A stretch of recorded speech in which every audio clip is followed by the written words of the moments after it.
There's three different ways. What's that? Need a count?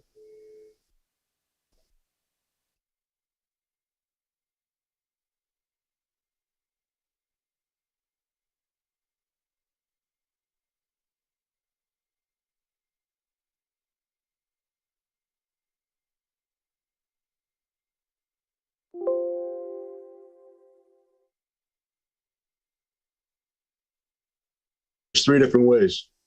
What's that? Need a count?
Okay.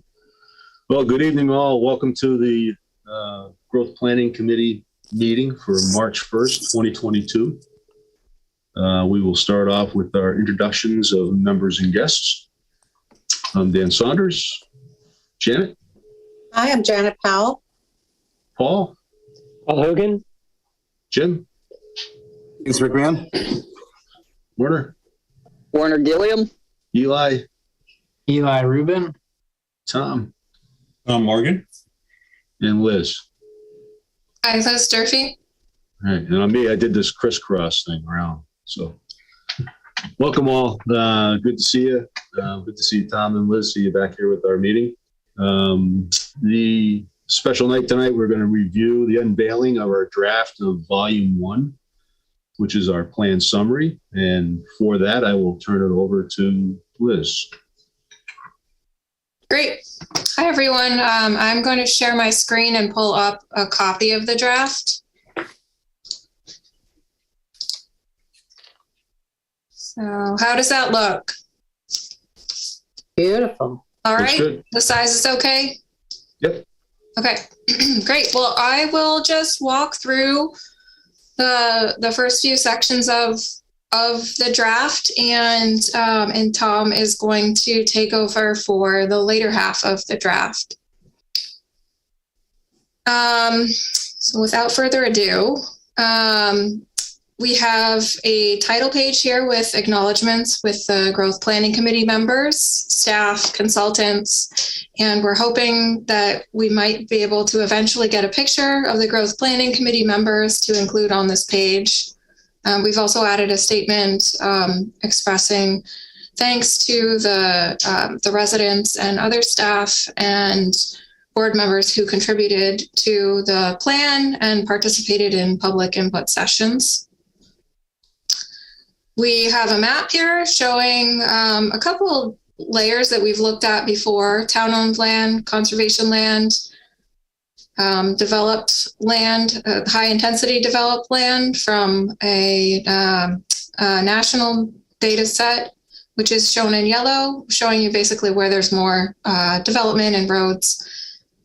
And then, of course, roads, ocean, coast area, and then a map showing where Kennebunkport sits within the county of York and the state of Maine. Pretty straightforward. I'll take a minute to talk about the contents page, just so you get an overview of how we've laid out these sections. We start with a section that we're calling About the Plan, and it describes Volume 1, what the reader can expect to find, and then also what's in Volume 2. Our vision is the vision statement that was crafted over a period of several meetings.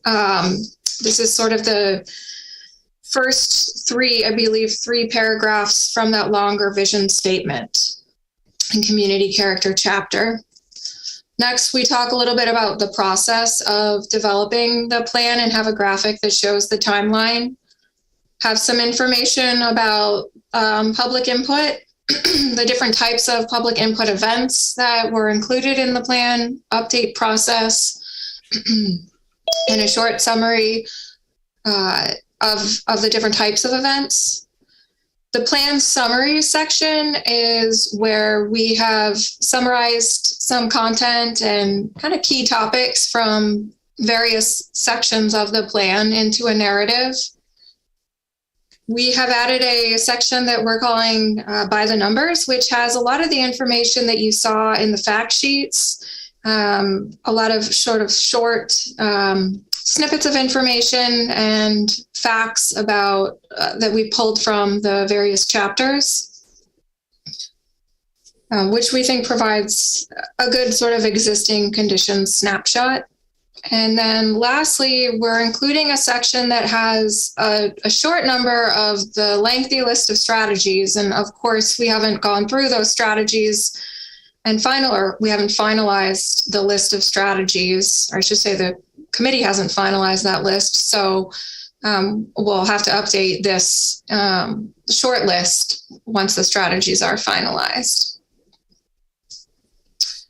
Anyone have any questions so far about the layout?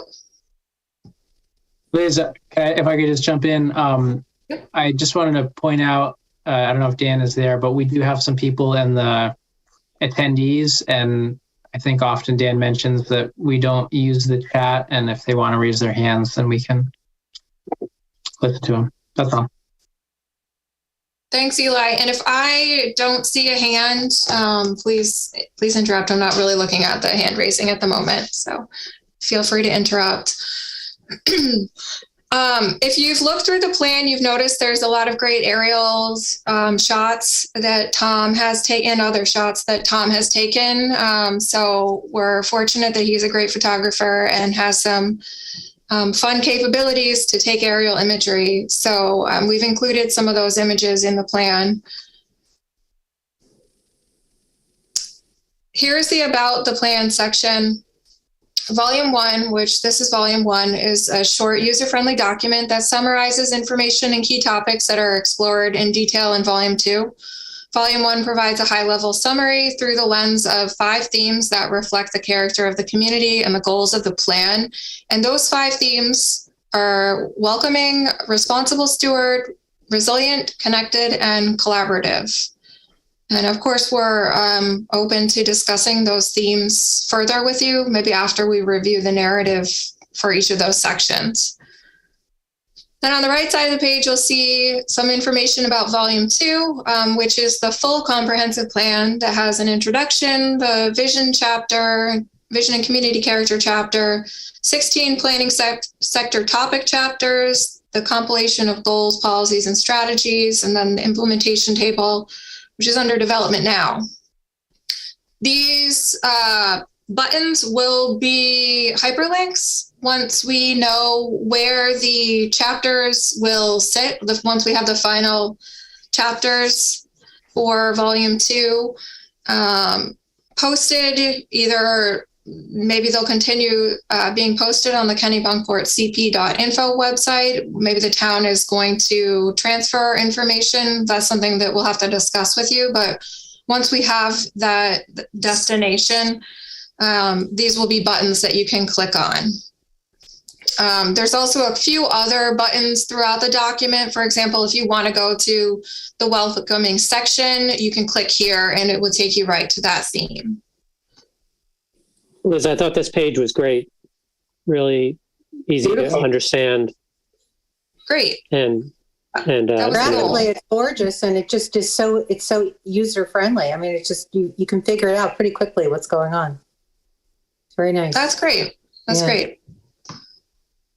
Okay, and so another image. Here's the vision statement. I'm not going to read through all of this, but if folks want to take a minute to refresh yourself, or if there are members of the public who haven't read the vision statement yet, feel free to do so. Again, the vision and community character chapter is still in draft form, as are all the other chapters. So it's possible to make some tweaks, but the Growth Planning Committee did spend quite a bit of time wordsmithing and sort of fine-tuning a number of concepts that went into this vision statement. So this is sort of the shorter version, the beginning of the vision and community character chapter.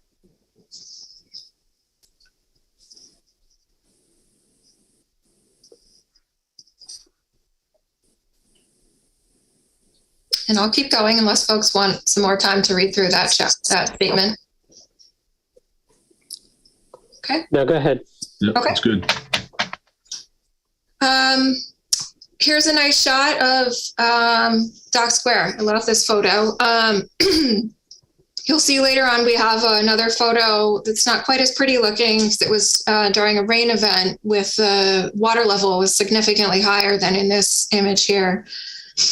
We have a short snippet on information about the comprehensive plan requirement in the state of Maine, and just the background information about who oversaw the process, which was, of course, the Growth Planning Committee, and information about when the plan started. Here's a process diagram, which I think you've seen before, a version of this. We expanded it and just put a rough placeholder for public hearings later on in the fall. And Eli has provided a few more dates that we're going to incorporate.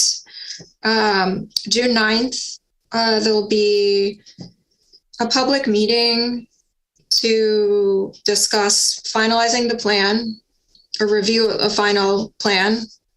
And then August 11th, the intent is to finalize the ballot language. And on November 8th, the goal is to have a vote to approve the plan. So we'll incorporate that information into this timeline here. Did I get everything right, Eli? Oh, I'm looking back on my notes here. Let's see. I think those were the 3 dates that you had sent us in sort of the short list of Sure. public meetings. Go It's ahead. in the minutes. And we can pull that up later. We'll add those in. I guess my point now is just to mention that there are a few other meetings or events that we will add to the top half of this timeline here. The items on the top show the Growth Planning Committee meetings, which are generally symbolized by those little yellow dots, and the different public outreach events that occurred. So the Climate 101 and the Comp Plan, the Christmas Prelude tabling event and the DOP poll, the COVID pause, as I called it, and then the mini surveys that started up at the beginning of 2021, the 2 workshops, groundwater rising presentation, and the time we spent on the vision and community character. And then now we're working on goals, policies, and the strategy review. So we'll make sure this aligns with whatever the sort of the final timeline ends up being. But the goal is just to give folks a snapshot of the process. Just a suggestion. I don't know how others feel, but when I got to this page and looked, I couldn't see the header, which is at the bottom. So I'm like looking at this thinking, what is this? Oh, I know what this is because I was there. And then I went to go to the next page, and then I saw the word process at the bottom, which it wasn't on my screen. So I'm wondering whether if we made it a header, if the page might be more helpful to those who are not familiar with it. Are you talking about the page we're on or the previous page? No, the page we're on. Okay. No, Is that's that the fine. word? Just move process to the top. That would be my suggestion. Sure. That's pretty easy.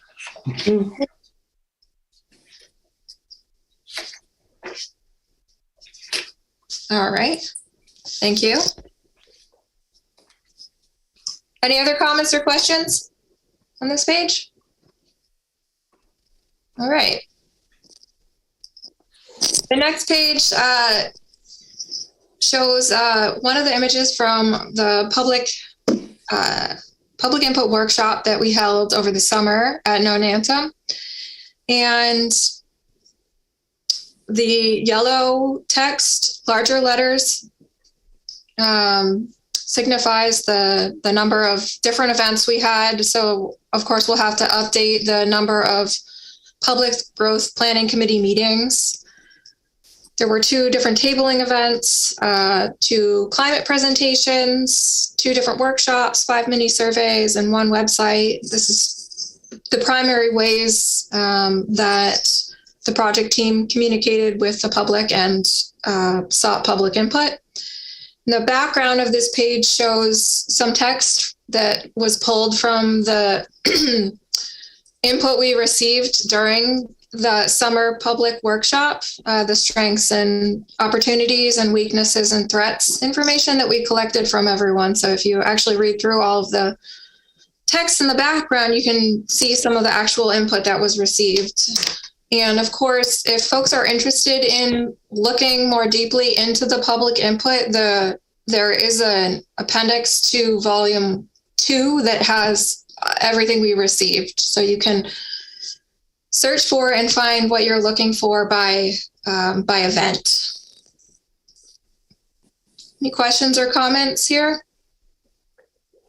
No, I thought that was very clever, the way you laid out all the input in the background. Yeah, it's a lot of input. And then this section just summarizes in a little bit more detail what those events were, when they occurred, how many people attended.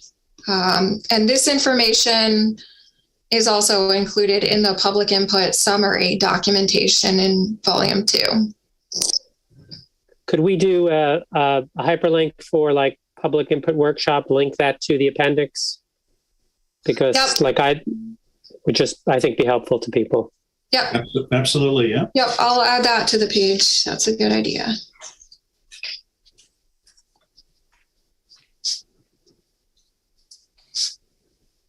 Okay. Yeah, it brings up a good point, Tom and Liz, and we'll just need to figure out the logistics of what it looks like as far as what those hyperlink addresses want to be, because it's possible that, we may transition all of this to the town website as opposed to, keeping the other site active. So we'll just want to make sure that we know kind of where all of them are. We don't have to figure that out here, but, we want to make sure that everything stays active and easy for folks to open up and be able to see. Absolutely, yeah. That's our goal as well, Werner. Yeah, my experience with that is that they change over time too, for one reason or another. Right, yeah. Even if you have it set there, it changes. 2 years from now, it doesn't work and it went somewhere else. Yeah, we'll just have to kind of play a little bit of logistical sort of pros and cons, as far as, how that wants to work. But yeah, we can figure that piece out. Yeah, one thing we could also add to this page is maybe just a little note on, you could always go to the town's website or contact the planning department to find information if you can't find it about the plan. Just in the event that links do change, could be one way to help people find things. All right, the next section is the start of the plan summary. This page has a brief intro to Kennebunkport and a summary of the growth management permit process, number of permits available, and a description of what the growth planning committee did during this comprehensive plan process to look at those different growth management areas and decide that they were appropriate and propose no changes to those boundaries. And so this just has a map of the existing and unchanged growth management boundaries. And those are the rural, transitional, and growth areas. Okay. Good. Okay. And here we have the start of the plan summary by themes that I had mentioned at the beginning. There are 5 themes that Tom and I have drafted a narrative under. And the goal was to consolidate and summarize some of the key points from various chapters into short narratives that fall under these 5 themes. So I'm going to go over 2 of them, and then Tom's going to take over for the other 3 and the remainder of the plan. So we start out with a theme in big yellow letters, and then a brief statement of sort of what we mean by that theme. So welcoming is a community that welcomes residents and visitors of all ages, backgrounds, and economic levels, and that supports a variety of local business enterprises. And we chose these themes based on information in the chapters themselves and the discussions that we had with the Growth Planning Committee, public input, and also the vision and community character chapter. And so this, I'm not going to read through this. I'll stop talking and give folks a minute to read through it. But this section covers some information about population, about the goal of supporting diverse businesses and populations. And there's some information about the housing needs studies and interest in more diverse housing options, and some of the challenges and opportunities related to housing. And then for each of these pages, we've also included a couple, 1 or 2 challenges, and those are called out in the blue boxes on the side. So I'll give folks a minute or 2 to read through if you haven't yet. The last paragraph on the seasonal rentals, I think that's probably true on a townwide basis, but it's certainly not true at the beach. There are, talk to the realtors, there are far fewer houses being rented today than were rented a generation ago. Are you talking about the first sentence of that? The growing prevalence of seasonal rentals contributes to lack of housing options and the lack of year-round rentals in particular. There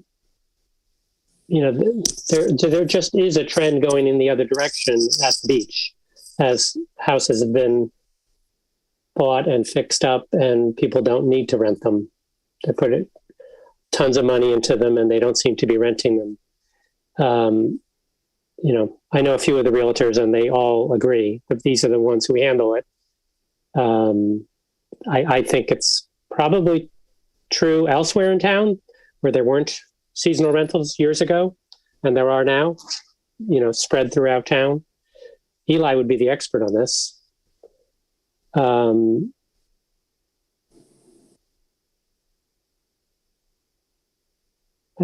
just don't want, I don't know how to fix it in a way to make it clearer. Mm-hmm. But what if we took out the first sentence, Paul? Would that solve it?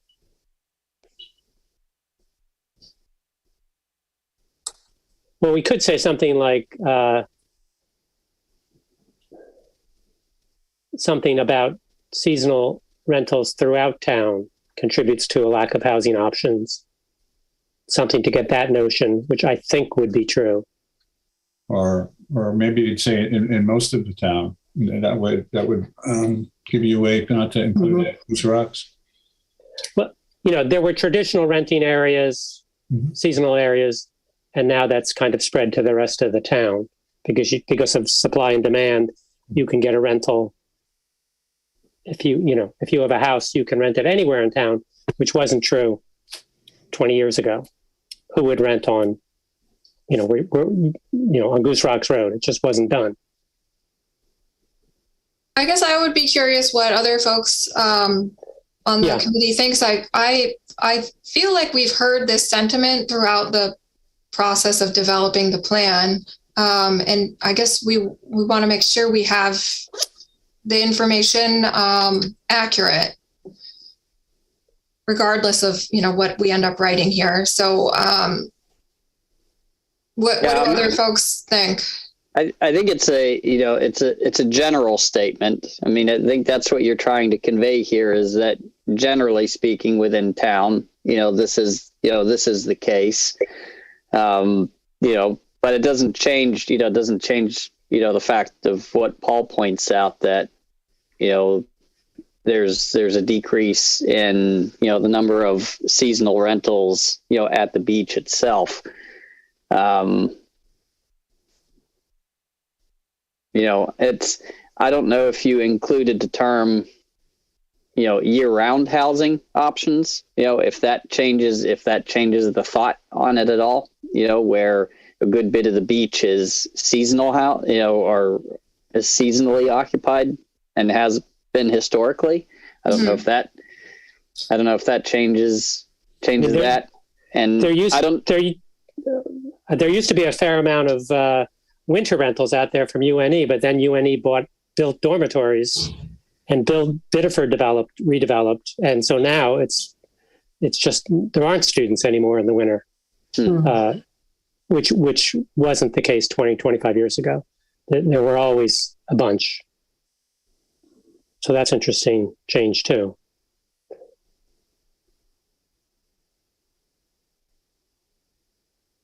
So how do we want to adjust this sentence? Well, if we were to drop the growing prevalence of and just start with seasonal rentals. How about seasonal rentals throughout town contributes to the lack of housing options? But isn't it growing? I mean, hasn't it grown since the creation of Airbnb and VRBO and that whole concept? Yeah, I guess my point is that I think that's true, other than at the traditional rental areas. What if we preface the sentence by saying outside of Goose Rocks, the growing? Well, yeah. No, I mean, I think if you drop the growing prevalence, and it's seasonal, or seasonal rentals, contribute to the lack of year-round housing options. Yeah. Do you want to start? That's fine. Start I think that's true. That gets our point across, and it is true. Okay. Yeah, that's an easy fix. It's really to have the hard data. It's hard to come up with.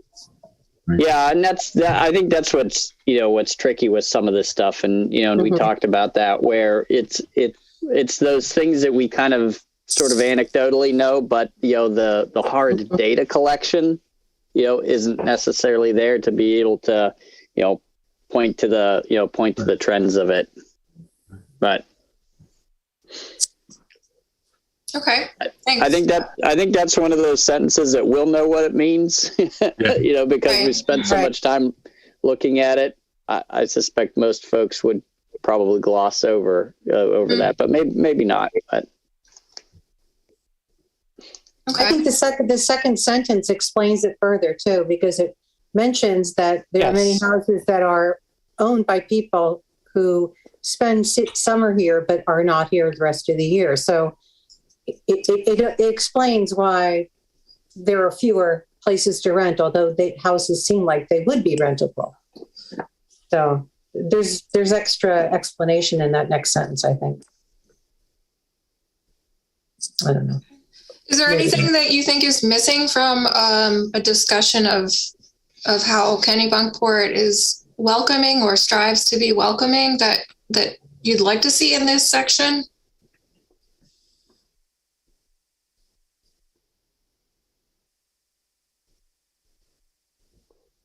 I mean, given what it is, a summary, I think it's pretty good. It's a one pager. Yeah. I wouldn't, I don't know that I would think too much further with it. Okay, great. Hit the highlights. It's good. It's a good page. Okay, the next term, Tom and I admittedly had a really hard time coming up with, and I realized today that we called it responsible steward in the table of contents and responsible stewards here. So it still needs a little tweaking. What we're trying to convey is a community that treasures, protects, responsibly manages, and celebrates its unique character, natural and historic resources, commercial fishing industry, and heritage that it has been entrusted with. And in this section, we're talking a lot about places that are special in Kennebunkport, some of your natural resources and the historic resources, recreational opportunity, and the need to protect those resources, the heritage, including the water-dependent industry, and things of that nature. So I'll give everyone a couple minutes to skim through that if you haven't read that yet. No, I thought it was a great sort of envelope around, your dark blue bolded intro. I thought it was very good. My only comment was, and just factually in the last paragraph, all of those, are all of those really in Kennebunkport, or are some of them in Kennebunk? Right. It seemed like they were more lower villagey things. That's an excellent point. Yeah. I think it was nearly 2 weeks ago, I was having a conversation with the harbor master. And because it's 2 years ago, I can't remember if we restricted it to one side of the river or not. I have to go back and check, but I will do that. I mean, it's probably true for the term Kennebunk's River Working Waterfront, which is two sides of the river. Right. It's certainly true for that. But I guess the question is, do we, make claim to that as part of our economy, et cetera? It's certainly, everybody thinks of it as one place, but. Right. Yeah. Yeah. I mean, again, not that you look to add anything, but we don't have mention of them, some of the marina, the marinas that are part of that, but this is specific to work, it seems like it's more specific to working waterfront. So, obviously the commercial fishing boats, they're kind of split, you've got some that work, that work from Dwight's. So you've got a good bit of them that are out of Government Wharf, so that's kind of split. The party fishing boat, not sure which one that is, but, the whale watches are on the Lower Village side. The eco excursion folks are out of Kennebunk. Lobster cruises are Kennebunk. The charter fishing ones are kind of split, so I think it's fine, the way that it is, because you can conclude that it's talking globally about the Kennebunk River. How's everybody else with that? I'm wondering if a little bit more could be said about the pier in Cape Porpoise. I mean, that's really the Kennebunkport side of the commercial fishing. That's 100% Kennebunkport. Which are big. That and Government Wharf are Right. You're talking about the river, not the entire town. I'm comparing all of the other, the river, the river and the boats and the different activities that really attract tourism, but the pier is the commercial spot. Right. That's a good point, Jen. We can put both piers in here. Yeah.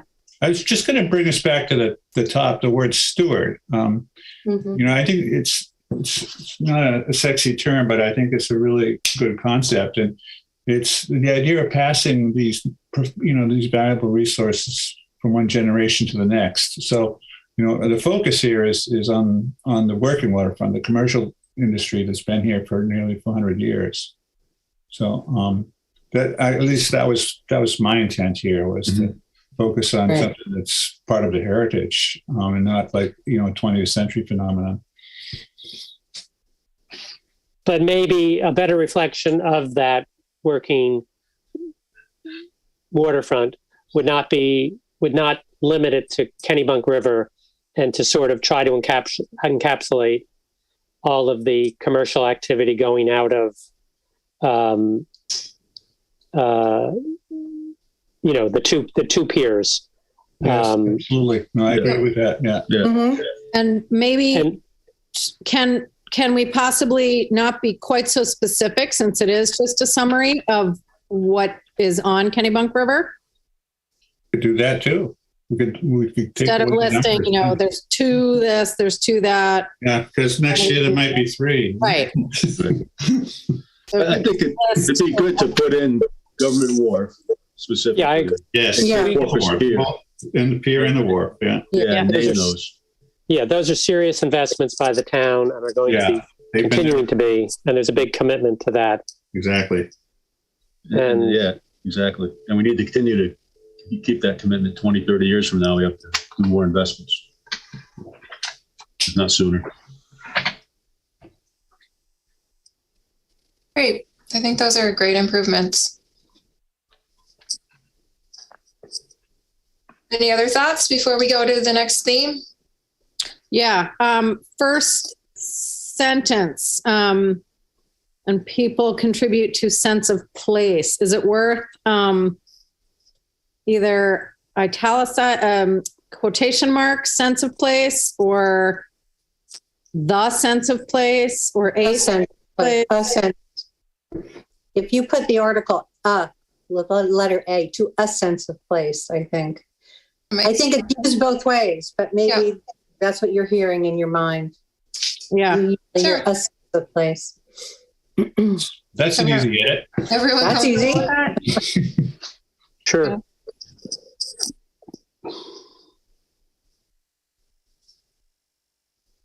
Okay. All right. And with that, Tom, I think you're up. Do you want me to keep sharing? Sure. You could list. Thank you.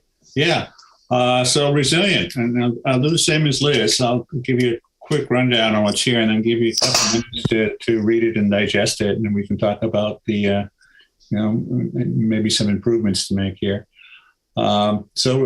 Resilience, that was pretty easy when we were thinking of themes to come up with. This came near the top of the list. And you can see over on the right, this is the other photo Liz referred to, the one that shows the same part of Dock Square during a different weather event. Quite different from what we saw a few pages ago. And our 3 challenges related to resiliency are, Dock Square. We're waiting for the Army Corps to come in and hopefully come up with some good ideas. The other challenge is to reduce the amount of greenhouse gases that are being sent into the atmosphere, and that's the thing every town in the state should be working on. And Maine does have a plan that's in the second box down. And then the third one is the problem with the sea level rise is going to push the groundwater up higher than it is now, and that's going to create havoc in parts of town. So those are the 3 challenges. Over here on the left, you got the projections from the state about sea level rise and how many miles of roadway in Kennebunkport are going to be subject to flooding in 2100, and some of the sewer pump stations, if the town failed to address that issue, would also be in trouble. But I know the town is moving to fix that. And then the second paragraph in is talking about the challenges Dock Square and the upcoming analysis by the Silver Jackets. Third paragraph is about tidal marshes, why they're important, and also mentions the possibility of migrating some of them to save the marsh, because obviously when the sea level rises, some parts of the marsh are going to be inundated. And then the next paragraph down talks about the climate change is going to bring weather events that are more severe and more frequent than we've been accustomed to, and we've got to prepare for that. And then, of course, last paragraph is the importance of reducing greenhouse gas emissions. So I'll give you all like a couple minutes to read through this and digest it, and then we can talk about any changes you might want to make.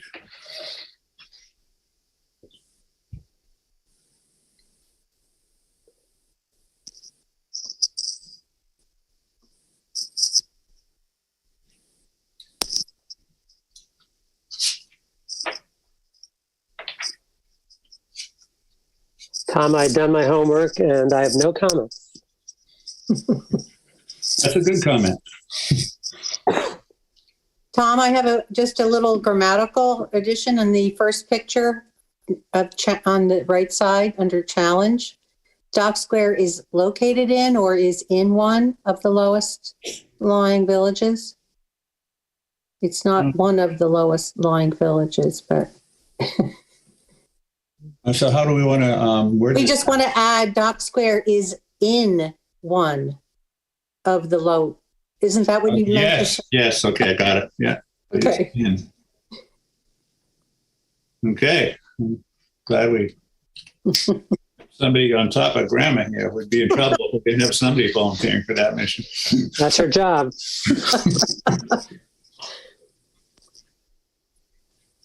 Any other comments or suggestions or revisions?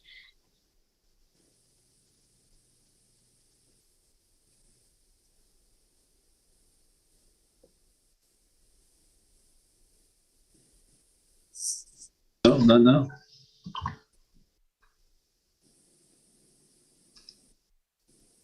I guess we're getting better at this, huh? I'll say. It's pretty good. Connected's a fun term. All the different ways that the community can be connected. We start off in the first paragraph with the advantages of a connected street network. Historically, that's exactly what we have in town, particularly in the village. And one of the advantages is there are multiple ways to get from here to there. And in that type of street layout, you're less likely to have traffic congestion. You know, the opposite side of that coin is if you're trying to go to the lower village, there's only one way to get there, and you know what happens. Everything gets backed up. So that's a good illustration why connectivity is a good thing. And it also, it leads to quieter streets when there's less congestion and it's more amenable to walking and bicycling. Next paragraph down, emphasizes why land use regulations can help to carry this 19th century tradition on, which is a good tradition. But in much of the 20th century, modern development wasn't paying too much close attention to being connected. People were building dead-end streets. A lot of people like to live on dead-end streets, but there's several disadvantages to that for the community, which is addressed in this page. And third paragraph's talking about you got good proximity to some larger trail system, East Coast Greenway in particular. Fourth paragraph is recognizing the fabulous job that the Conservation Trust has done in not only preserving open space, but having an extensive hiking trail system to connect one parcel to the other. Next paragraph down is a different type of connectivity, and that's electronic. That's, some places in Maine don't have the advantage that you have in Kennebunkport. In Kennebunkport, you got broadband available everywhere in town, and why that is really important in the 21st century. And one of the advantages we saw is recently in the last 2 years during the pandemic was it enabled people to stay home and work from home. And in some cases, that was a good thing. particularly before the vaccine. And then the last paragraph is yet another type of connectivity. And we had a comment from the public a few meetings ago, which I thought was excellent. Is, the woman mentioned, I forget her name. She mentioned that, back before we had good roads in town, people got around on the waterways, and it's important too to have be connected in that way. And the waterways are still there, and we could, at least recreationally, we can take advantage of that by making sure that there's good access to the waterfront. So, and the challenge we have is one of the largest contributors of greenhouse gases in Maine is the transportation sector. So it's just bringing attention that that's where a big part of the problem is. So that should be a big part of the solution. So I'll give you a minute to read this over, and then we can talk about making any changes you'd like to make.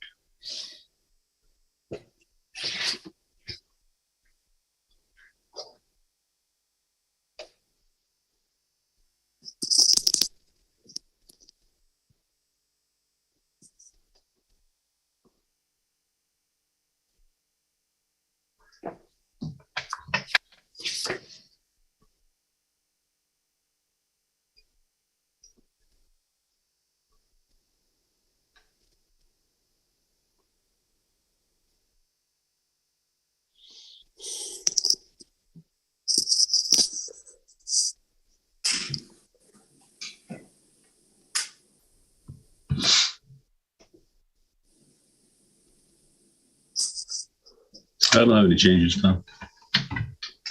Looks good to me. Yeah, it looks, I'm fine. yeah. Anybody else? Excellent. Ready to move on to our next theme?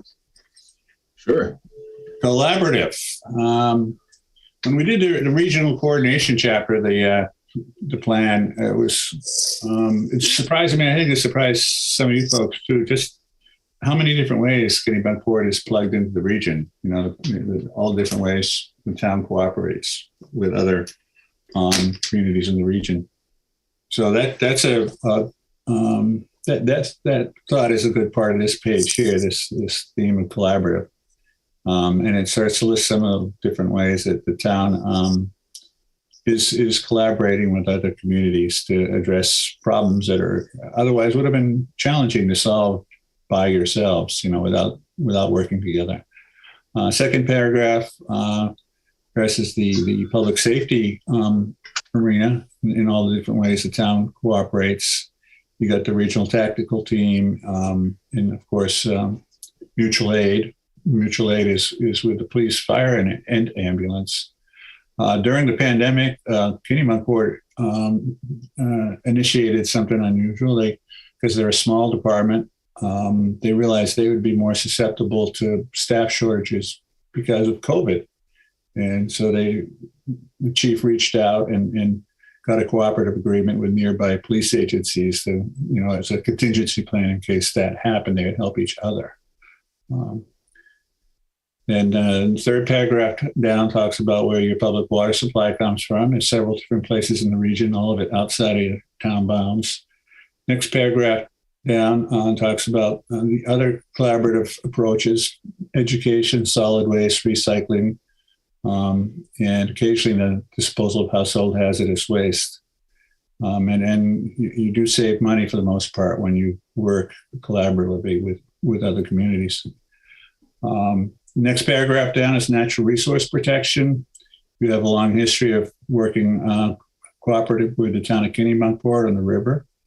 And then the last paragraph has to do with the natural resources and why it's important to work with the city of Bedford. You share vernal pool complex, and also you've got some aquifers up there. And those resources don't respect the municipal bounds. They're on both sides. So in order to protect them, both communities have to be working together. So I'll give you, and the challenge over on the right is some contamination down in the area of the beach. It hasn't been solved yet. It's still an ongoing problem. But what we've discovered is that some of the sources could well be coming from Biddeford. For that reason, it's also important to cross municipal line and work with our neighbors in Biddeford. So I will let you all take a look at this for a minute, and then we can talk about any edits you want to make. Tom, in the last paragraph, I didn't understand the reference to the wells of Gunquit Marsh. Let's see. In the you have a little bit of salt marsh down in the southern part of town that's part of a larger complex. So yeah, most of the marsh is in Wells and Gunquit, but that marsh complex, according to the biologists, actually extends a little bit in the Kennebunkport. Is that on the Kennebunk River, up the Kennebunk River? Liz, can you help me out on this one? Do you remember where that marsh is? There are marshes along the river. I have to double check the data sets to, I don't recall the specific location of that portion of marsh, only that a part of what's known as that Wells Gunquit Marsh complex is in Kennebunkport, but we can look into the specific location. Yeah, exactly. Back, it would be a bad idea, Paul. You won't be the only one to be wondering about that. We could adjust this paragraph to add a few words to say, just where it is in Kennebunkport.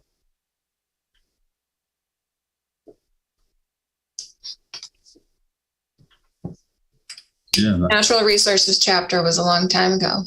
Yeah.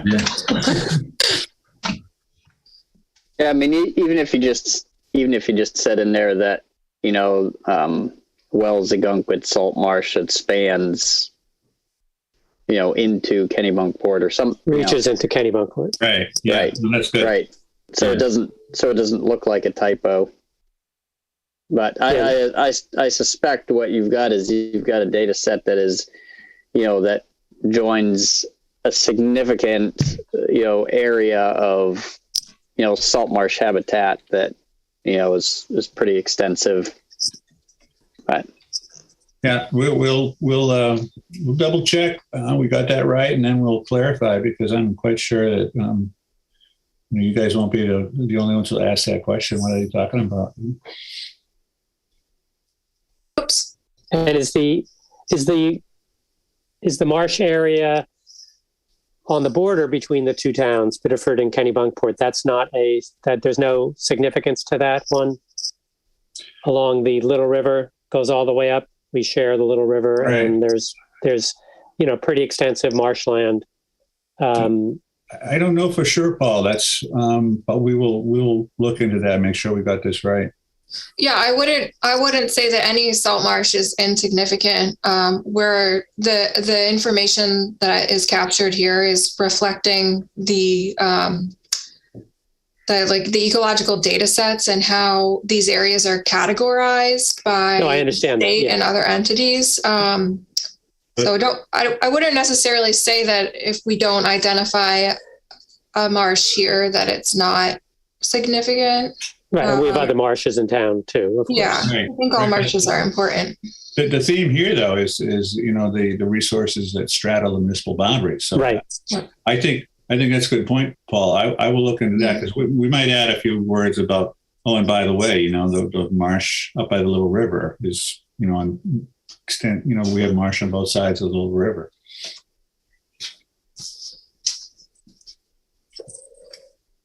In the challenge section, it's a little tricky with Biddeford, because we, after 20 years, don't know the source of the pollution.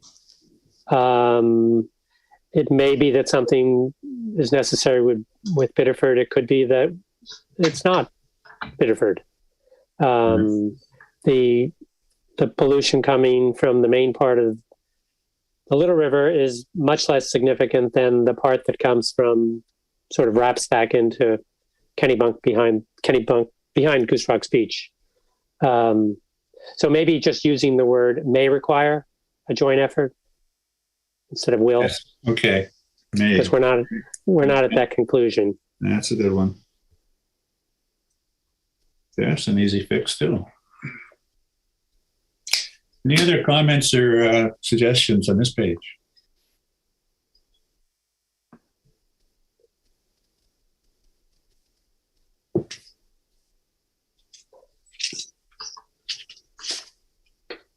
No, Good.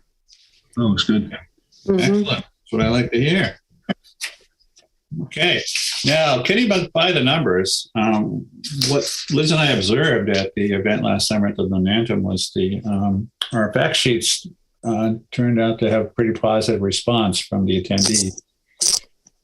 So given that positive signal, what the next 3 pages we're looking at here are basically some of the highlights of the fact sheets. There was way too much material in the fact sheets to put in a plain summary, but we thought, seeing how that we had a good response at the Momentum, we'd take that same approach here, except would be a lot less of it. So it was kind of like,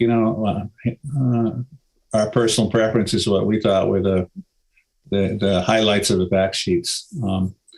So why don't I let you guys look over this page and see if there's anything you'd like to change or you have questions about. Notice we do it for each one of these. We do it for, well, you see in a moment, we kind of do it chapter by chapter. Right. Yeah. Wow. Just on the local historic districts, which are 0. Mm-hmm. I would recommend we just take that out, and if we don't have any. Okay. And I don't think our plan was saying we should create one. So Yeah, well, that was the point I was making there, was the plan is not proposing the creation of one. yeah. So if you don't have one, and we're not going to create one, so I don't. Okay. Any other comments on this page? No, I think it's great the way I think people were very interested in them at the workshop, and this is a great way to sort of just have it here. Oh, I know, it's awesome. As a reference. The average person, including myself, cannot go between acres and square miles in my head.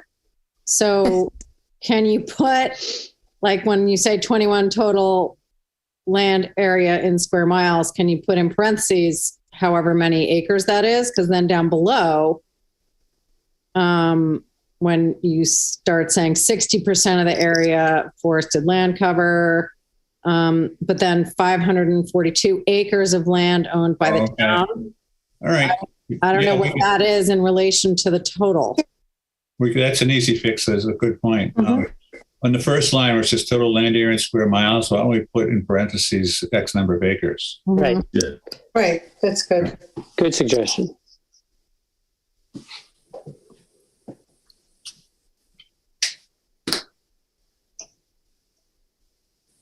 Any other comments on these factoids?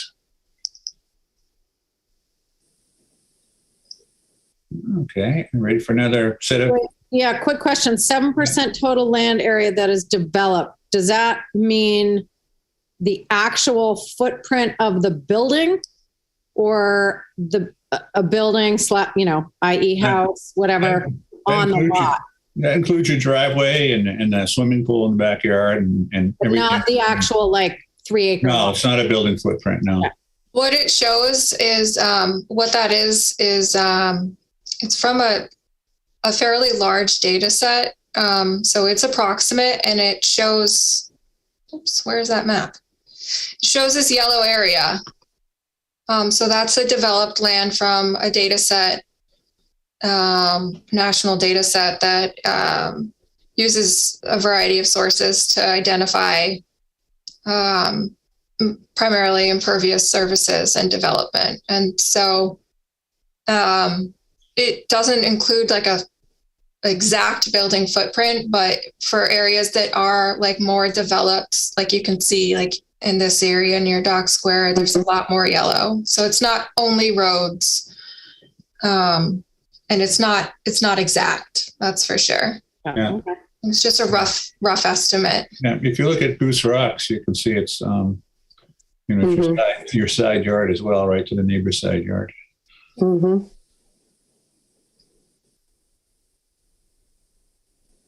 I will say generally, I like the whole like having the numbers there, because I think oftentimes like these are common questions that we get. People will ask that question.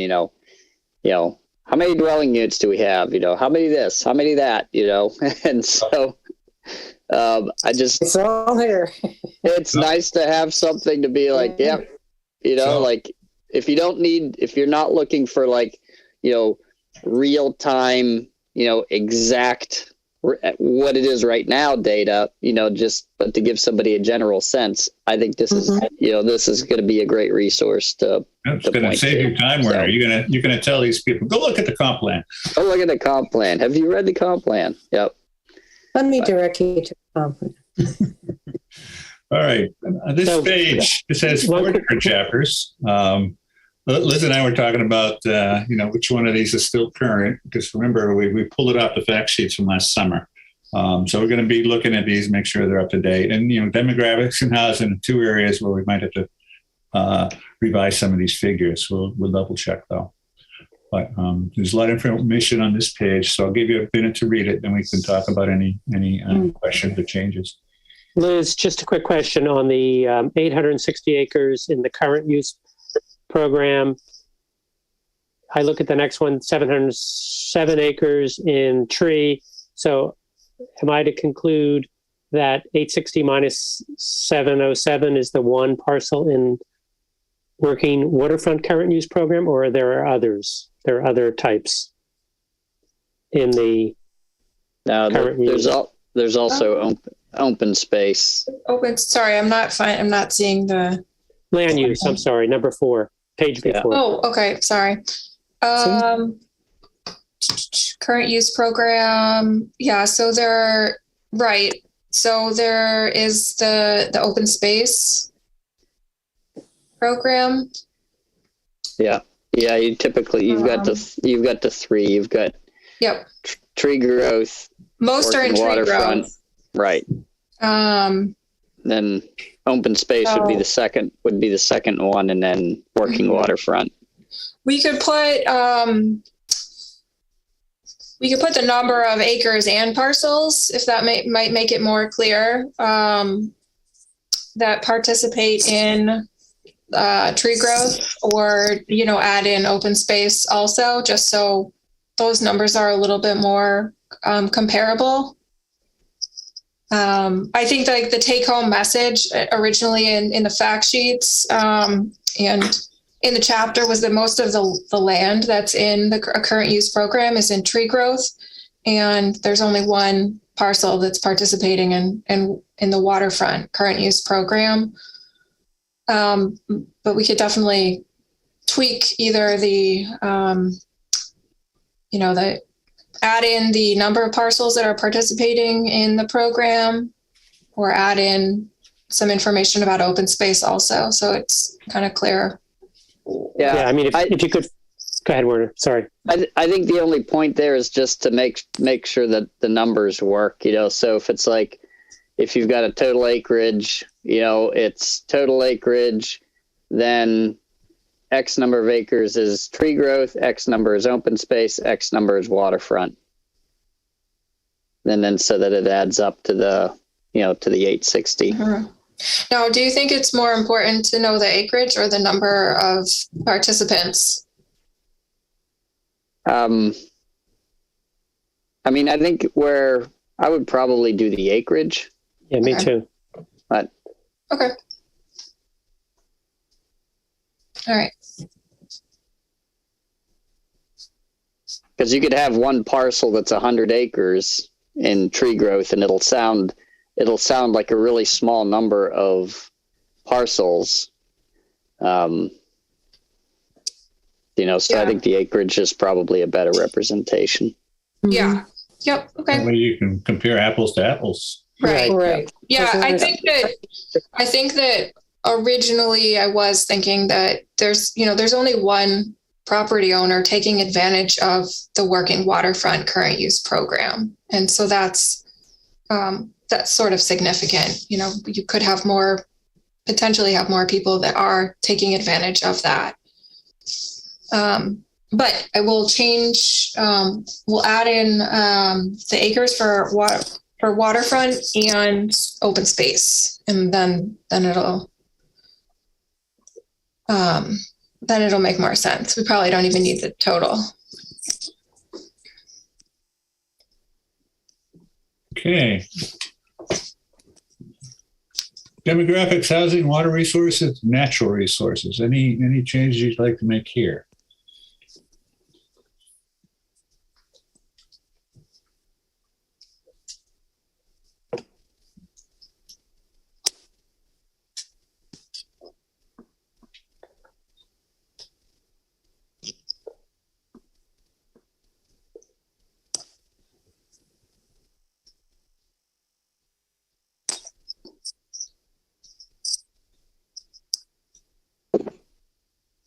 On the water resources, the drinking water from groundwater, is that from the water company or that's relating to local wells?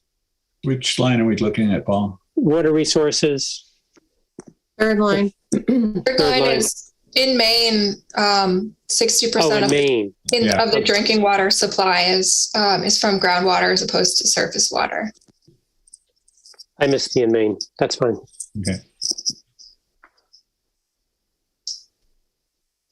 One thing on the natural resources piece, I mean, and this is just kind of a question, you know, the USDA plant hardiness zone, I don't know what that tells. I'm not sure what that says to me. It's a very It common says a lot question. to gardeners. Yeah, Okay. that's the first question every gardener asks. Mhm. If you want to know if you should plant a certain perennial, if it's going to be hardy, Got it.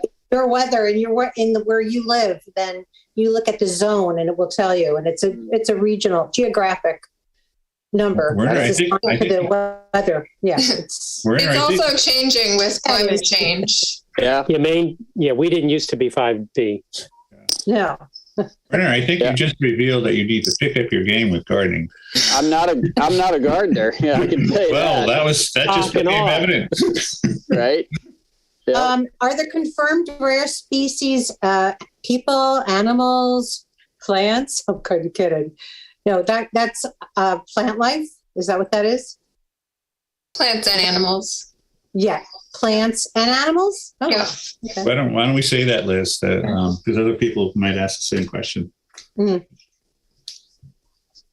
Flora and fauna.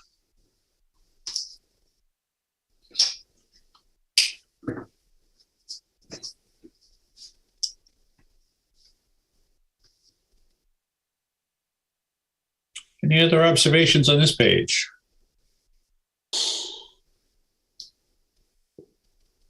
Was on mute. Just under water resources again, we have 118 acres of high yield aquifer in Kennebunkport. It sounds about right. Is that right? It's okay. Yeah, we could double check that. Liz? Yeah, I just wanted- I think that's right. okay. Yeah, keep in mind that's probably just a couple of different, polygons that are coming out of a data source. Yep. So that's going to be, I would say, pretty general information out there. I mean, that's going to be just, kind of these areas that says like this area is, Yeah. Okay. meets that qualification. It's not like a property by property assessment. No, they're both in sort of the northeast area of town, and one of those polygons is the one that straddles the border with Biddeford too. And of course, there are other areas that yield drinking water in Kennebunkport. These are sort of the higher areas with what's called higher transmissivity that are better supplies of water for greater withdrawals.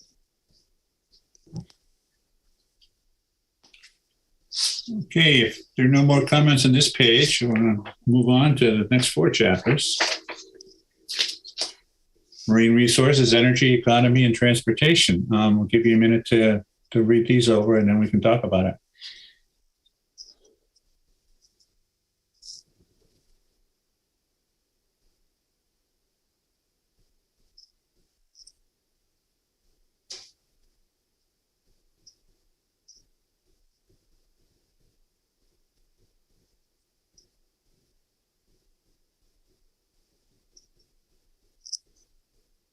Hmm.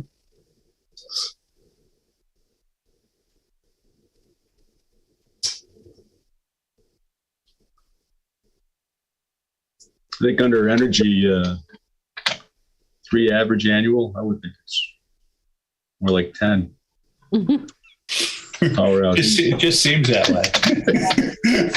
The source is the United States Energy Information Administration. It must not be long enough that they qualify or something. Right. They have to last more than a day. Yeah. They last more than 2 weeks, they go on the list. Yeah. But so I guess the next line down to how you rank compared to the other 49 states. That's definitely not surprising.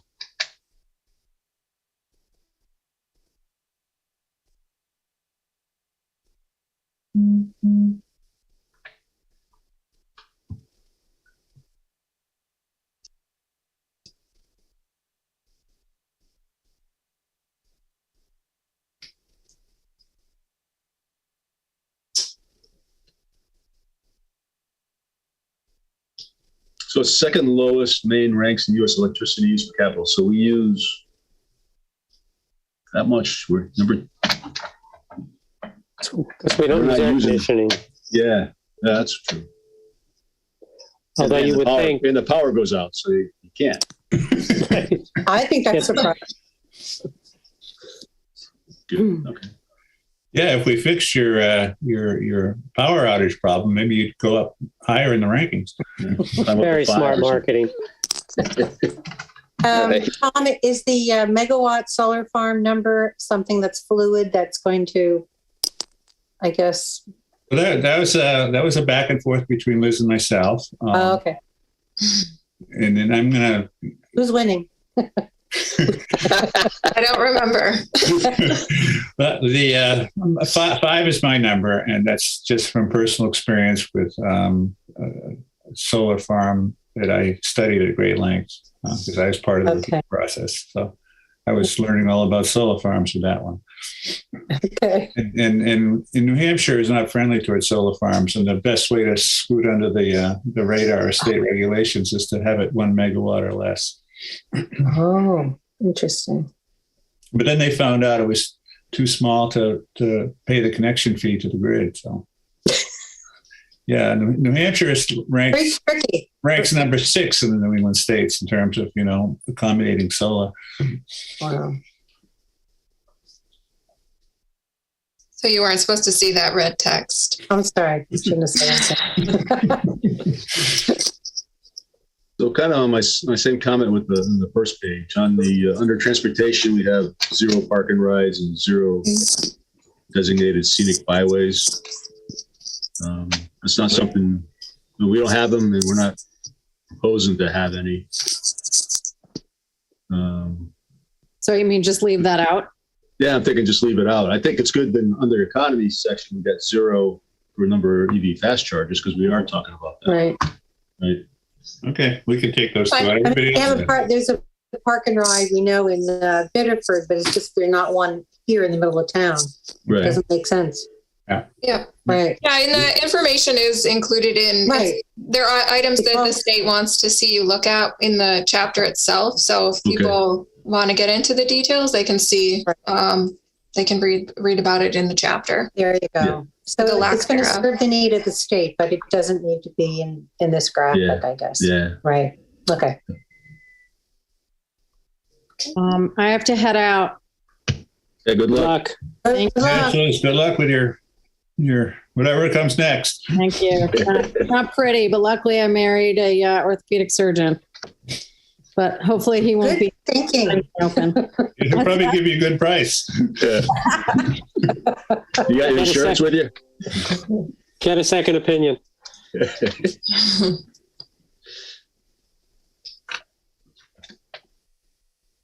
So, any other comments or questions on this page? If not, we'll try the last 4 chapters. Public facilities, recreation, cultural resources, hazard mitigation, and fiscal capacity.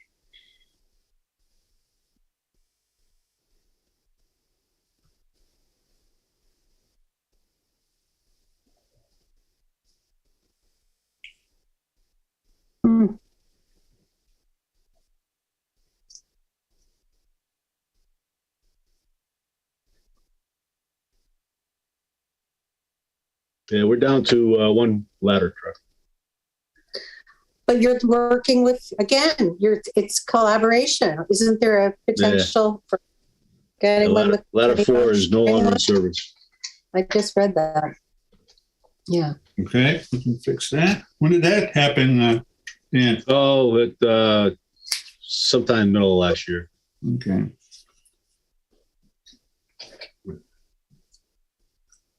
And we get 4 engines. 4 engines, okay. Yeah. One of them's the hose monster. That's in service now in Cape Porpoise. Okay, we'll go back and check volume 2, make sure our numbers are right there too. I bet you they're not now. Yeah, I'm not sure the number. It's pretty close.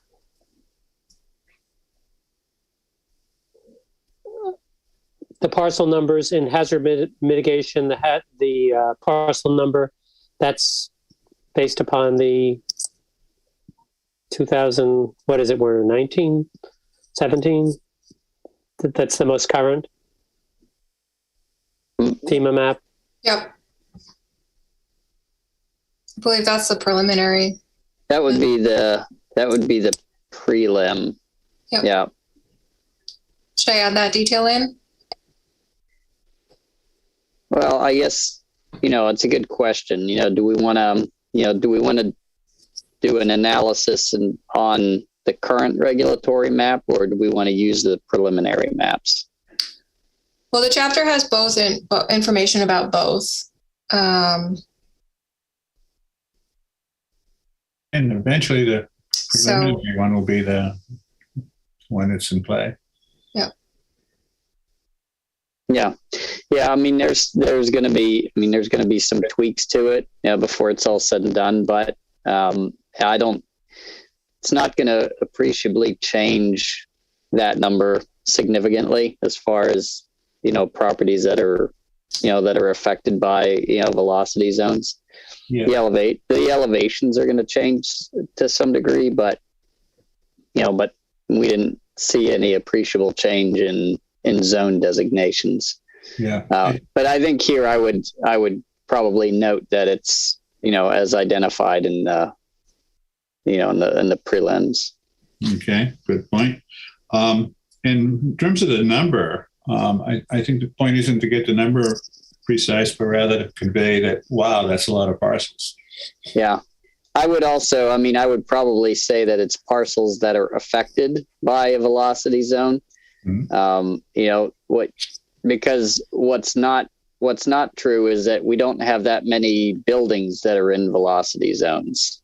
What this means is that you've got that, maybe that many parcels that are affected by it in some fashion. And the house on the parcel is outside of the zone. Is that what you're saying, Werner? Right. I don't know from this number. Well, Yeah. and I'm even Right. just No, of course. Yeah. I'm looking at it here. What's our total parcel count? Because that seems really high. It does. 3,500. Yeah. That's about the number of parcels that we have in town to begin with. 3,000 dwellings, 3,086 dwellings. Mm. Well, we can double check that number. Yeah. We'll get back to you on that one. Yeah. Any other comments on this page?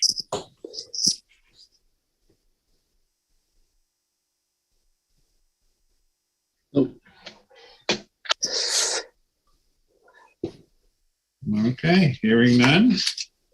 Let's move on to the next section, volume 1. That's strategy, something you guys have been spending a little time on in the last few months. Now,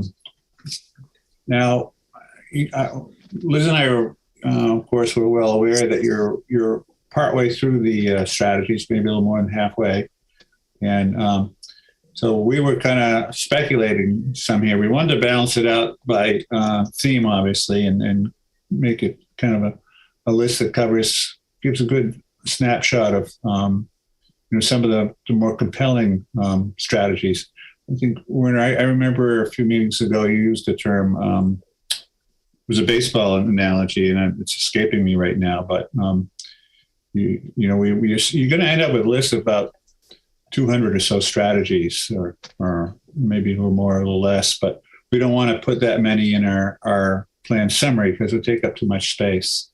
So what Liz and I were trying to get at here, we're getting listing the strategies that we think are most compelling, most interesting, and it will create most interest in the public. So you're not going to see 200 here. Yeah, I didn't count them yet, but there's quite a bit less than that. So this is kind of like a selective list of strategies. And because, and we're also aware that you've only approved half of your original list, so the other half hasn't been reviewed by the committee yet. So we'll be circling back to make whatever changes in this section as you guys make on your list of strategies to make sure they match up. Okay. So I guess probably the best way to proceed is give you a minute or two to read over the page and see what you think. Remember, we're as I said, we're trying to capture the most compelling strategies that will generate the most interest.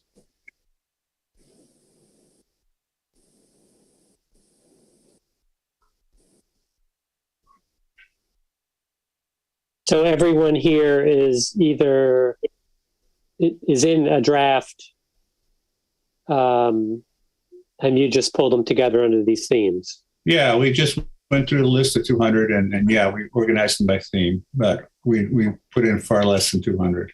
And some of them, a couple are slightly abbreviated. Is that right, Tom? Yeah. We're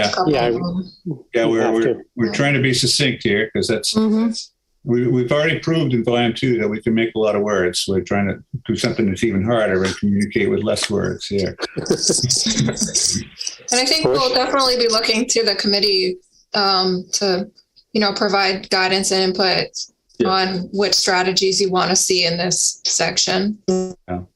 So we should, after you're done with your review of all the strategies in volume 2, wouldn't be a bad idea to circle back to this page and make sure you agree with us that these are the most interesting ones.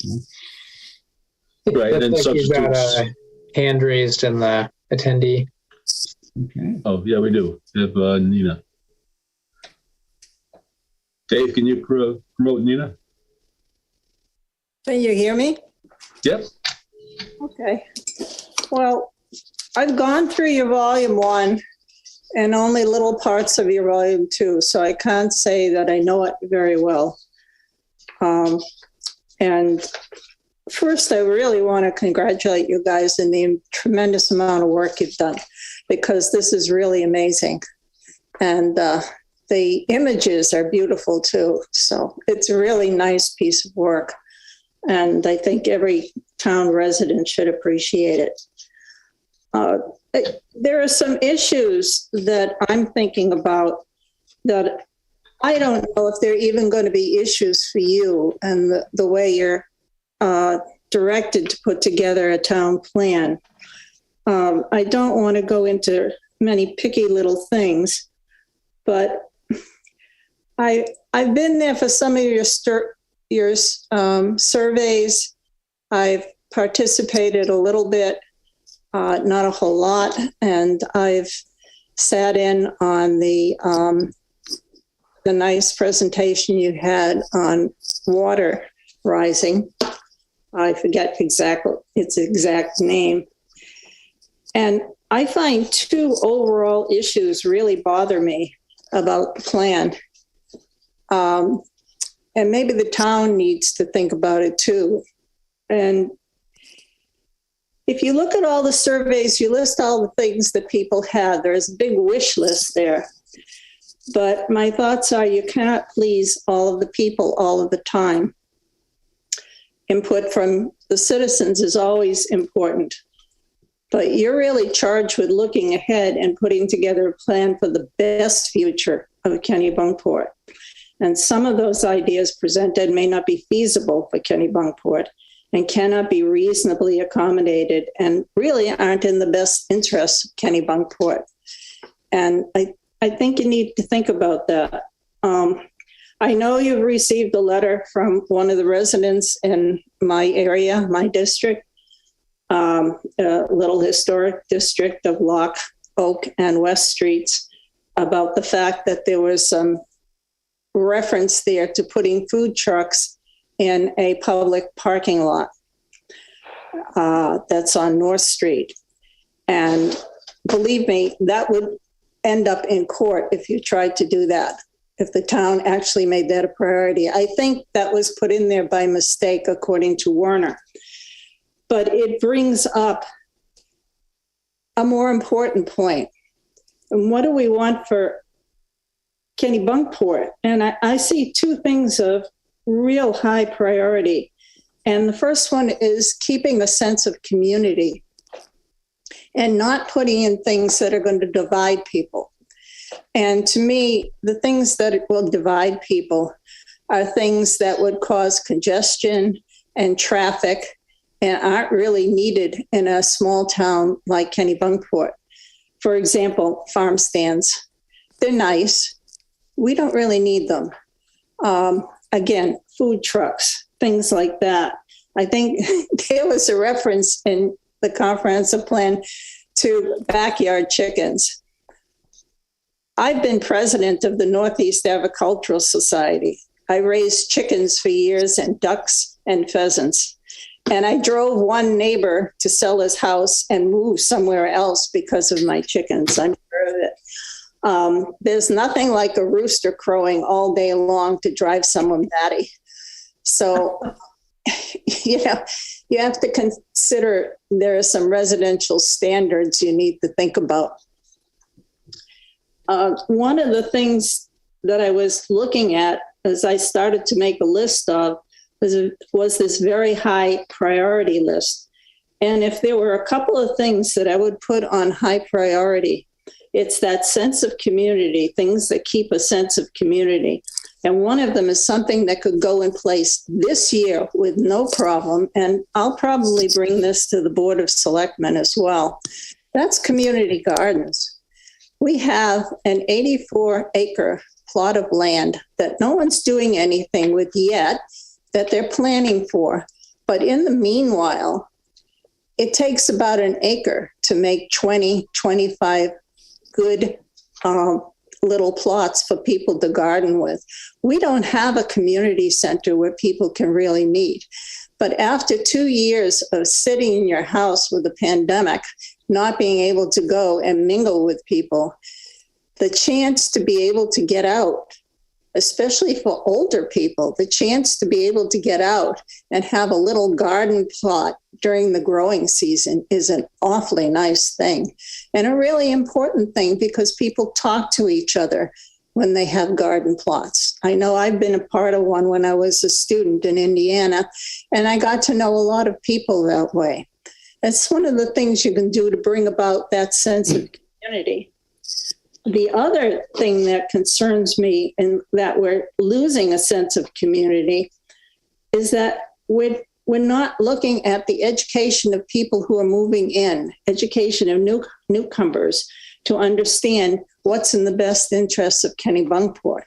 And there you can go into all sorts of things. For example, small neighborhoods where you're getting mansionization and the lots, basically the yards are becoming smaller while the houses are bigger and bigger, and they don't necessarily need to be that way. As a member of the planning committee, I see all the time it comes to us. I know it comes to Werner, the increase in size of houses that are going into Kennebunkport. And in coastal areas where you're going to get flooding in the future, that 30% increase in size on houses on the coast, I don't think should be there. I don't think we should allow it. You talk about reducing or the minimum for a lot size, but that doesn't necessarily help a community. One of the other things that's really important is the protection of wildlife and the environment. And one of the things we're doing by emphasizing that should be done out and with the Conservation Society out on outside plots of land, and ignoring the fact that people are using pesticides on lawn, don't know how to plant around their houses, especially newcomers who come in from suburban areas and cities. There's a lot of education that really needs to be done there. I look at my neighborhood and I know that the robin population is severely reduced there. The swallow population is severely reduced because I do counts for Cornell ornithology every year, and I look at the number of birds and the kinds of birds that I'm seeing. And with increased use of the Kennebunk River, we're seeing a different type of diversity and fewer shorebirds, fewer marine birds going up and down the river. I see fewer birds on lawn. I know that pesticide use is one of the things that's killing off beneficial insects as well as those ticks and mosquitoes. Everybody sprays to keep them down, but it's killing bird population. I go through this all the time on the planning board. If houses are constructed or modified near waterways, you cannot allow them to use pesticides. But this is a matter more of, we can restrict it, but it's a matter of education, of bringing people into the community and understanding the importance of the natural resources, not just in the woodland areas, but also in the lawns and their yards, and how they can deal with things and use native plantings in their yards, and how they can deal with keeping the birds there, which are so much better at keeping down, insect populations, and not killing off the bat populations. They're important, not seeing them as bad animals. So there's some coming together that needs to be there. I don't like to see humans separated from nature. I don't care if you have a half-acre plot around the house you bought. You can still maintain it for diversity. You can still maintain it to support wildlife. It would be wildlife that, tends to be around human habitation. But that's as important as the parcels that, we have the town forests and the Kennebunk Conservation Commission. People don't understand that. As part of the Shade Tree Committee, by the way, you've left off maples and lindens in your little list there, and the Volume 2 comprehensive plan. You might want to add that just as an aside. You might want to talk to John Ripton, who's the head of the Shade Tree Committee and is doing a fantastic job as chairing that committee. What he thinks about, what needs to be developed for to keep and maintain our shade trees. We've been talking about bringing in a new database that would be much more available to the public and allow them to go in and seek, where is the biggest oak tree, or where can I see a good example of a spruce tree that I want to put in? Is a spruce tree good for this area? So we're working on that. There are a lot of other priorities, getting off the grid, cemeteries and things like that. But those are the two that I really want to emphasize tonight. when you put together more of volume 2, I'd like to go through it and work with you a little bit.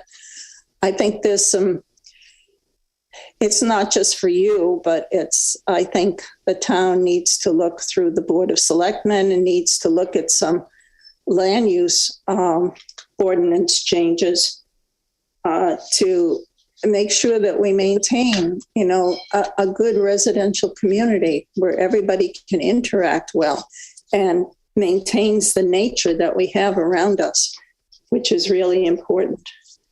I want to put in a little,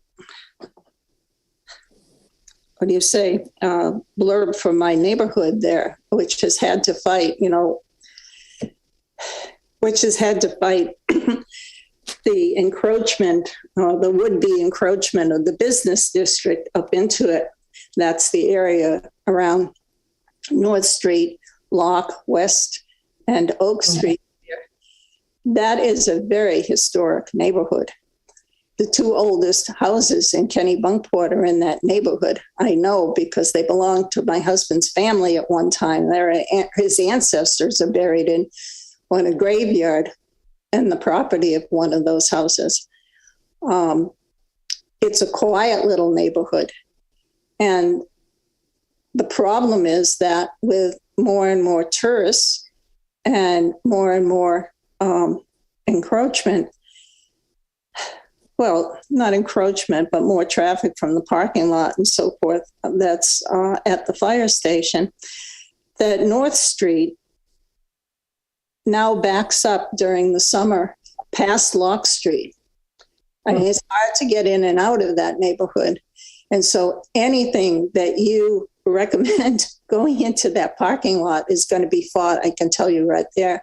And I don't like to see resident fighting with resident. We've already had 2 battles along that way. First, when the Conservation Commission tried to put in a replica grist mill. And before that, when the parking lot was put in and they tried to make some public facilities there, that ended up in court along with the replica grist mill. And there's no need for that if you think about what's best for Kennebunkport and where the congestion areas are. Hey, Nita.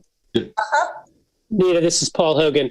Our consultants are from New Hampshire, so what do they know about the local conditions here?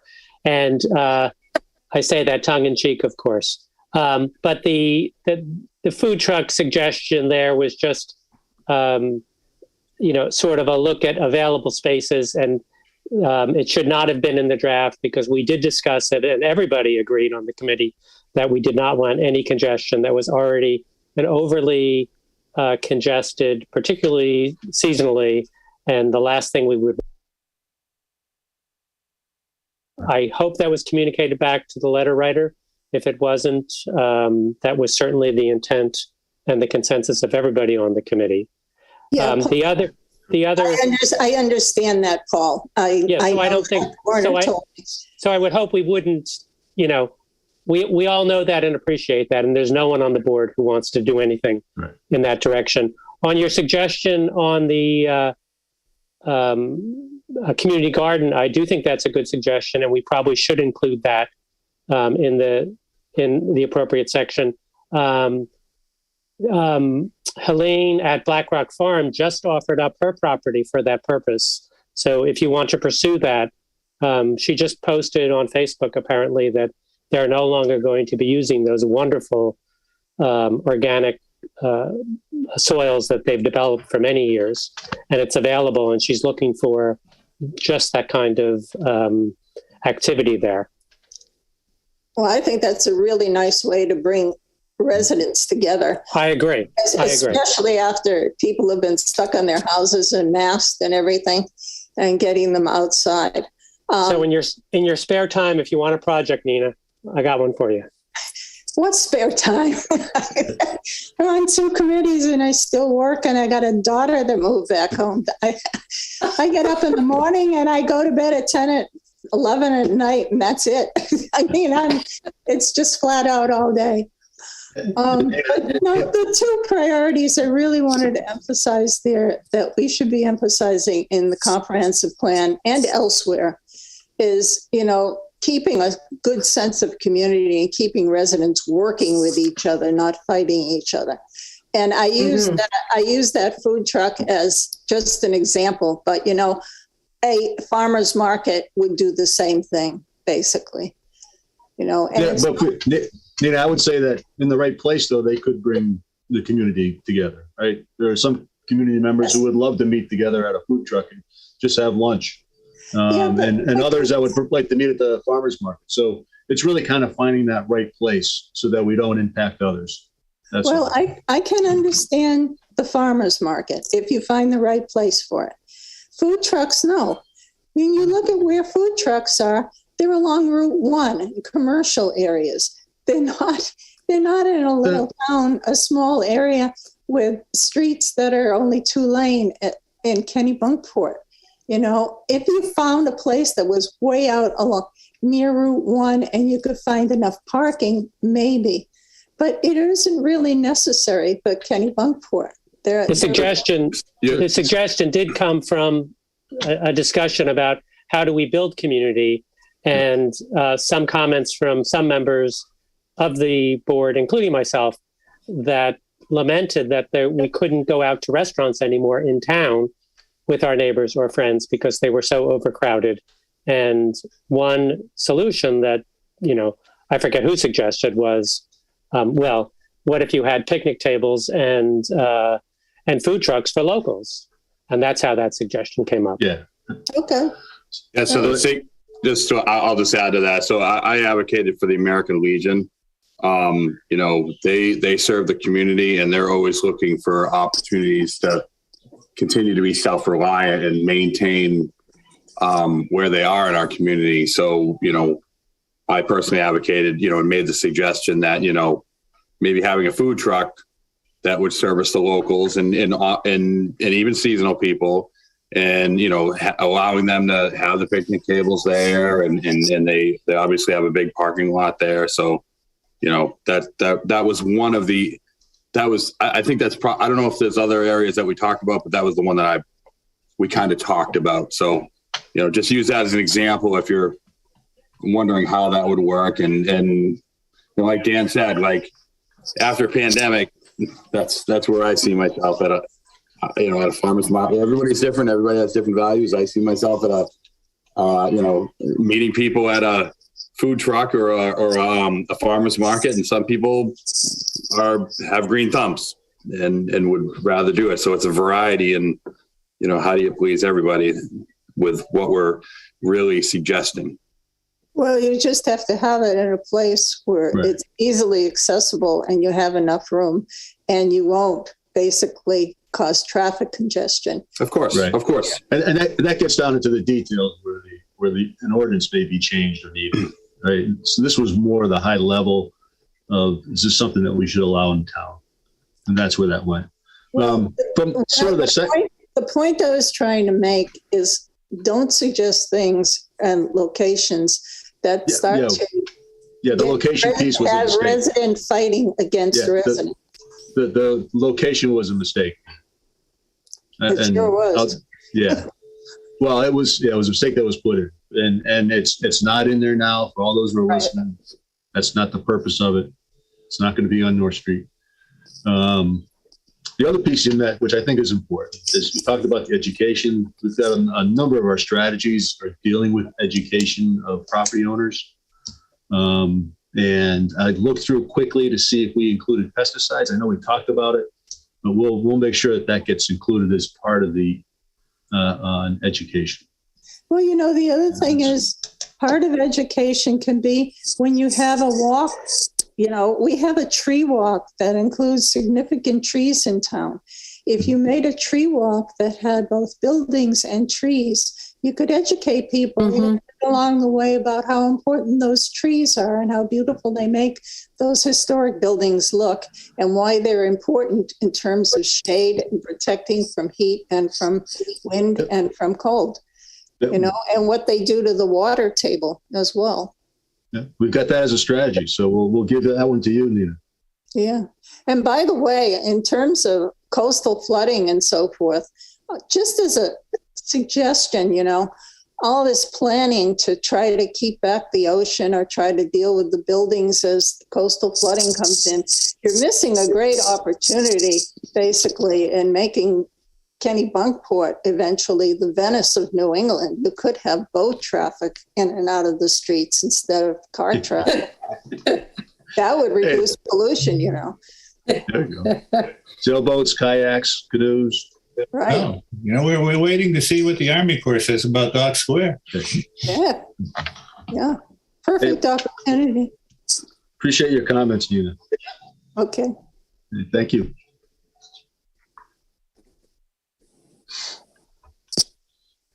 Hey, strategies. Do we have any comments about on the strategies that are shown on this page in front of us? My thoughts here, Tom, are, because we're still going through this process, is that we complete that and then kind of come back and see what we should do to fill in these areas. Yeah, because we're going to come back anyway, so that's a good point, Dan. We don't have to spend too much time tonight on this, but what you see is the, how we've grouped them into themes and the general layout of the plan and the amount of space we've allocated to strategies. And, I think that's perfect. Werner, it bugs me. I still can't think of that baseball analogy you came up with, but something about, the heavy hitters, we want to get the baseball stars here, not all 200 of them.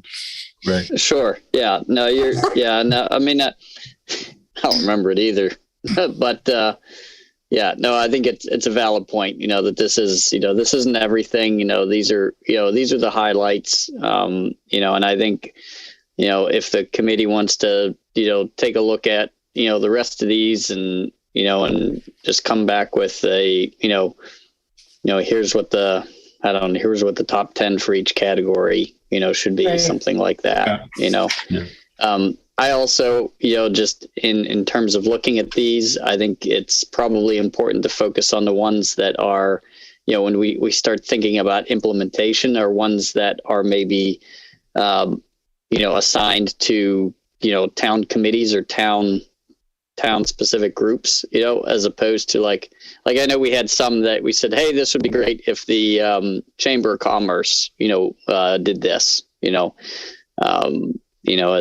like, as a group. So, but I think that's, to Dan's point, this piece is still, we're still working through this, and so this is, and I think for folks, it's important to know this is still a draft. The contents here are still in draft form. Right. Okay. So, in that case, we have 3 pages of these, and I guess we'll defer that until you guys have strategies better refined. And that's it for the content of volume 1. Anybody have any other comments, observations, suggestions? No, this time you guys did a really nice job putting this together. Great. Photos are amazing. We gotta give Liz credit for the design.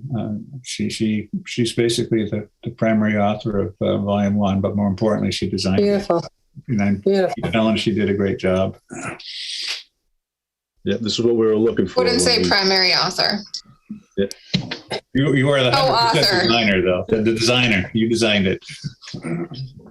Yeah, this is what we were looking for when we put together this bid, to come to a plan that makes it real accessible to everybody. Right. Not a 300-page binder full of, black and white. So thank you. So this volume 1 will be distributed in 2 different ways. There'll be paper copies that you can, leave around at different places in town. And then there's a PDF. We've got the PDF small enough that you can email it readily to whoever you like. Excellent. I do have a question that we don't necessarily have to iron out tonight, but as far as the next version for this volume, Tom and I have some edits that we'll make based on the comments we heard tonight. A couple minor, formatting tweaks that folks pointed out, and the by the numbers section and a couple of the data points in I think the narrative might be up to date, but we're going to most likely going to move forward with updating some of the data in volume 2. Mm-hmm. And that's going to trigger the need to go back and update this data in volume 1 as well. So I guess my question is, when would you like to see an updated version of volume 1 back? Do you want the comments we heard tonight back within a few days and then the rest of the edits later on? Or do you want to wait until we've done all the data updates to see this again? What's your preference? I think we can wait. I mean, because we're going to be focused on the strategies over our next couple of meetings to get those finished. Okay. Yep. So when we say, the strategies are done, we're going into our last meeting, then and then probably the following meeting we get, or the one after that, get an update. Okay, that's great. Okay. So you got time, I would say. Yeah. I was just going to suggest that let us we'll push through the rest of the strategies, get those all completed. The data updates. I mean, that we know. I mean, that's important just for accuracy. I don't know that there's probably going to. I mean, I don't think there's going to be a ton of dialogue on that, necessarily, because it's just it's the numerical. Right. That'll be the update of just the data. Right. But I think, once we get through the strategies and we get all those turned over to you, then it would make sense to just wrap up the last bit of the strategy piece then. And we can figure out when we want to do that. Okay. Okay. Thanks for all the input. Yeah, nice work. Thank you. Okay. Any other questions on the volume 1 committee members? All right. Seeing the time is 10 of 8, I would suggest that we don't hop into number 3. Does that make sense? We're not going to It get looks far. like you've got I agree. a hand up in the attendee panel. Oh, thank you. I lost that again. It keeps popping. Can you promote them, Dave? Thank you.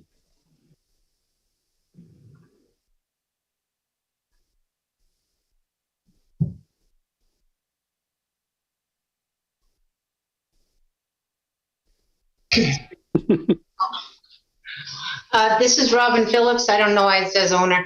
Anyway, I think it's just automatic. I was just wondering if you could tell me the attendance, and, I do sort of disagree with farm stands being unnecessary in town, especially, when they're advocating for community gardens. So, other than that, I agree with Nina, but, taking out farm stands, I hope you're not going to do that. I don't think we intend to. No. Okay, thank you. Okay. I appreciate the comment. How many people are there? It says 14 participants. I showed 4 that were on from outside of the committee. Yeah. Yeah. Rest were Okay. Thank you. Yeah, thank you. Robin, do you mean farm stands or farmers market? We lost her. I think I think the comment was directed at farm stands. Yeah, the word was stands. Yeah. But Nina was addressing farmers markets. She said we didn't need farmers. Well, she did use the term stands. I think she addressed both farmers markets and farm stands. Oh, okay. Okay. Okay, so we'll pass on agenda item 3, which is the further review of the strategies. Number 4 is review of the minutes from February 15th. I'll make a motion that we accept the minutes as written. Dan, I wanted to mention one quick thing. In a conversation with Paul and I think Liz, the addition of the mention of Appendix C in the minutes from the last meeting were to give us some further information to develop some additional strategies in the economy section. I think it was like numbers 1 through 7. We felt that we needed some more strategies in there. And I think in essence, it had to do with the economy, tourism, seasonal visitors, and year-round visitors. And I think in our discussion, we felt we didn't have enough there. Okay. So that's why Appendix C is in the minutes. And I just wanted to, I can write that in. I can explain it why it's there, or I don't need to, and I just informed you all what that information was for. If you wouldn't mind, because someone else might read it. I'll agree. Okay. Yeah, if you want to amend it, I'll amend the minutes then with Okay. that information. I'll add a sentence. And I think it was Liz, not Liz Durfee, but our other Liz. Oh, it was our other Liz. Yes, I had put the wrong Liz in the email. Sorry. Oh, I'm sorry. No, so it was at our last meeting, and her view, and I agree with it, having thought about it, was that it was supposed to be the purpose of the goal or the strategy, I forget which, was balancing the needs of local people with the people from away and the tourists. And we all agreed that was important, but then we didn't really come up with very much in the strategy in the strategies. The strategy, one of them was put up more signs for tourists. It didn't say for tourists, but it didn't really address the concern that gave us the goal. So we had agreed at the last meeting that we needed to give that another think. Okay. So what we do is, why don't you just amend that, and then I'll just amend that and refer everyone to that section to look at and to maybe consider that information that was proposed by the residents or the people who attended the outreach, and see if some more practical strategies could apply. Okay. So I'll make a motion that we accept the minutes as we discussed the amendment. I'll second. All in favor? Aye. Aye. All right. Excellent. All right. Any other discussion? Next meeting will be the 15th? Dan, you've got one hand raised. Oh, it's Robin again.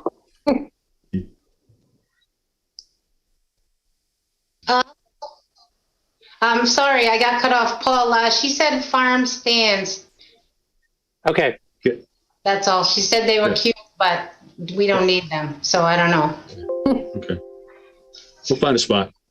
Thank you. Thank you. Okay, so next meeting in 2 weeks. 15th. 15th. Any other March discussion? 5th. Any other business? No? Okay, hearing none. Paul, you want to?